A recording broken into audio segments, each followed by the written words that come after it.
बिस्मिल्लाहिर्रहमानिर्रहीम अस्सलाम वालेकुम नाज़रीन। मैं साकियों आज 20 जून 2023 के दिन तमाम दरियाओं का डाटा मैं आपसे शेयर कर देता हूँ। साथ मौसम के हवाले से भी मैं आपको अपडेट कर देता हूँ।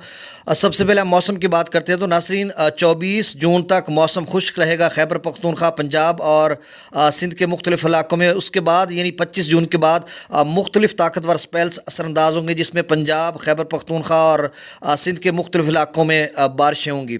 तो अब दरियाओं का डाटा मैं आपसे शेयर कर देता हूँ। नाज़रीन दरियाए चनाब में मराला पर भी थोड़ा पानी का इजाफा हो रहा है। इसके अलावा दरियाए काबुल में अटक के मकाम पर भी दरमियाने दर्जे से कम मतलब निचले दर्जे का सैलाब है। और तरबेला डैम से भी 1 लाख से ज़्यादा अखराज कर दिया गया है। तो ये सारी सूरत हाल आपके सामने रखता हूँ। सबसे पहले हम सतलुज की बात करते हैं तो सुलेमान की पर 1541 क्यूसेक है, इस्लाम पर 0 है।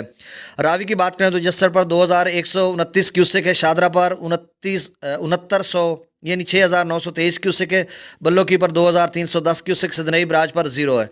चनाब की बात करें तो मराला पर 29,762 क्यूसेक, खानकी पर 28,380 क्यूसेक, कादराबाद पर 21,262 क्यूसेक, त्रिमू बराज पर 7,503 क्यूसेक और पंजनद पर अखराज 0 है।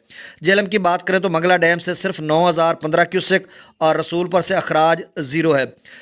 सिंध की बात करें तो स्कर्दू पर 66,600 क्यूसेक, पी ब्रिज पर 1,09,000 क्यूसेक, बिशाम पर 1,44,000 क्यूसेक। तरबेला डैम से जो अखराज है वो पहली दफ़ा 1 लाख से ऊपर चला गया, 1,09,100 क्यूसेक। काबुल दरिया में निचले दर्जे का सैलाब है 69,700 क्यूसेक, काला बाग पर 1,37,432 क्यूसेक, चश्मा पर 1,57,123 क्यूसेक, तौसा बिराज पर 1,24,353 क्यूसेक, गुड्डू बिराज पर 84,228 क्यूसेक, सखर बिराज पर 27,100 क्यूसेक, कोटरी बिराज पर अखराज 0 है। तो नाज़रीन ये ताज़ा तरीन अपडेट थी। बहुत शुक्रिया, अल्लाह हाफिज़।